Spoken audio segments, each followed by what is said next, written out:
Welcome to 5-ஸ்டார் சமையல் friends. இன்றைக்கி நம்ம பீட்ரூட் குருமா எப்படி செய்கிறதுன்னு பார்க்கலாம். இந்த குருமா எல்லா டிஃபன் ஐட்டமுக்கும் நல்ல ஒரு சைட் டிஷ்ஷாக பொருந்தும். இன்றைக்கி நம்ம பழ சப்பாத்திக்கு சைட் டிஷ்ஷாக பீட்ரூட் குருமா பண்ண போகிறோம். ஃபஸ்ட்டு சப்பாத்திக்கு மாவு பிணைஞ்சிடலாம். அதுக்கு நான் ஒரு பழம், ஒரு ஸ்பூன் சர்க்கரை, ஒரு ஸ்பூன் உப்பு எடுத்திருக்கேன். பழம் நீங்கள் எந்த பழம் வேணாலும் போட்டுக்கலாம். நல்லா மசிச்சு விட்டுக்கோங்க கையிலையே, கட்டி இல்லாமல். நெக்ஸ்ட்டு கோதுமை மாவு போட்டுக்கலாம்.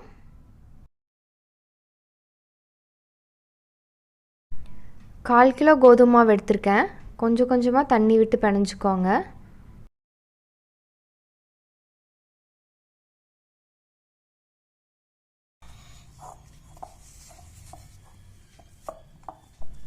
பழ சப்பாத்திக்கு மாவு பிணைஞ்சாச்சு. 15 மினிட்ஸ் கழித்து எப்பவும் போல் சப்பாத்தி போட்டு எடுத்துக்கோங்க.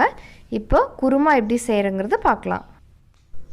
நெக்ஸ்ட்டு பீட்ரூட் குருமாவுக்கு தேவையான பொருள் என்னென்னு பார்த்தலாம். கொத்தமல்லி பொடி 2 ஸ்பூன், மிளகாய் பொடி 2 ஸ்பூன், மஞ்சள் 1 சிட்டிகை, பீட்ரூட் 2, தக்காளி 1, வெங்காயம் 2, பூண்டு 5, சோம்பு 1 ஸ்பூன், தேங்காய் 100 கிராம். இன்றைக்கி பீட்ரூட் குருமா குக்கரில் தான் பண்ண போகிறோம். ஸ்டவ் ஆன் பண்ணிவிட்டு குக்கரில் எண்ணெய் எதுவும் ஊற்ற வேண்டாம், அப்படியே போடுங்க. வெங்காயம், தக்காளி, பீட்ரூட், உப்பு உங்கள் தேவைக்கு ஏற்ற மாதிரி போட்டுக்கோங்க. மிளகாப்பொடி, மல்லிப்பொடி, மஞ்சள் தூள். கொஞ்சம் தண்ணி ஊற்றிக்கோங்க அது வேகிற அளவுக்கு.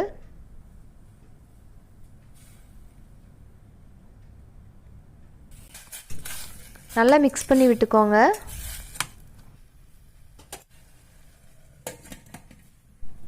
மூடி வச்சிடலாம். 2 விசில் வரட்டும். அப்போ தான் நல்லா காய் வேகும். அதுக்குள்ளே நம்ம அந்த தேங்காய், சோம்பு, பூண்டை போட்டு நல்லா அரைச்சிக்கலாம்.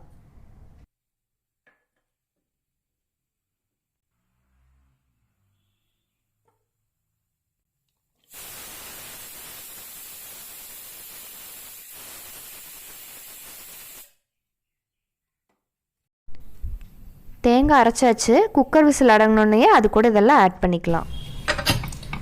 விசில் அடங்கிடுச்சுங்க. ஓப்பன் பண்ணி பார்த்துடலாம். நல்லா வெந்துருச்சு.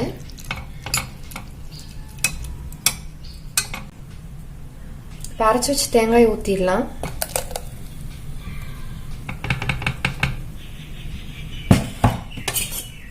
மிக்ஸ் பண்ணி விட்டுக்கோங்க.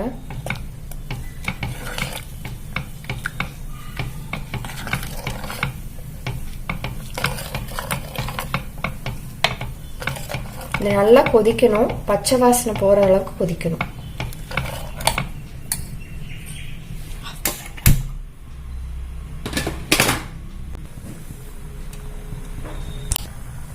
ஃபைவ் மினிட்ஸ் நல்லா கொதிக்க விட்டுட்டு அப்புறம் ஸ்டவ் ஆஃப் பண்ணிடலாம்.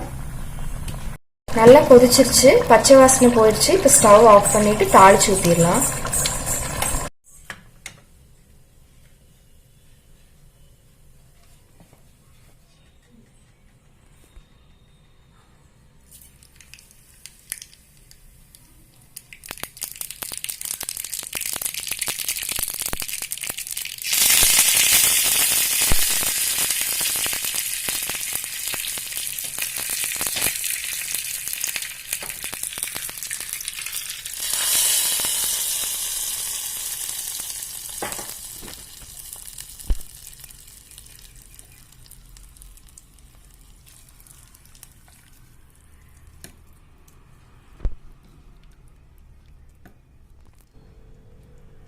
பாருங்கள், பீட்ரூட் குருமா ரெடி ஆயிடுச்சு. சூப்பராக வந்திருக்கு. சப்பாத்தி கூட வச்சு சாப்பிட்றப்ப ரொம்பவே சூப்பராக இருக்கும். பீட்ரூட் பொரியல் சிலருக்கு பிடிக்காது. அவங்களுக்கு இந்த மாதிரி குருமா வச்சு கொடுத்தீங்கன்னா ரொம்ப விரும்பி சாப்பிடுவாங்க. நீங்களும் உங்கள் வீட்டில் ட்ரை பண்ணி பாருங்கள். எப்படி இருந்துச்சுன்னு கமெண்ட்ஸ் பண்ணுங்கள். இன்னும் நம்ம சேனலை சப்ஸ்கிரைப் பண்ணாட்டி சப்ஸ்கிரைப் பண்ணிக்கோங்க. பக்கத்தில் இருக்க பெல் ஐக்கானை கிளிக் பண்ணி ஆல் கொடுத்துருங்க. அப்போ தான் நான் போடுற வீடியோஸ் உங்களுக்கு நோட்டிஃபிகேஷனில் வரும். வேற ஒரு நல்ல ரெசிபியோடு மீட் பண்ணுறேன்.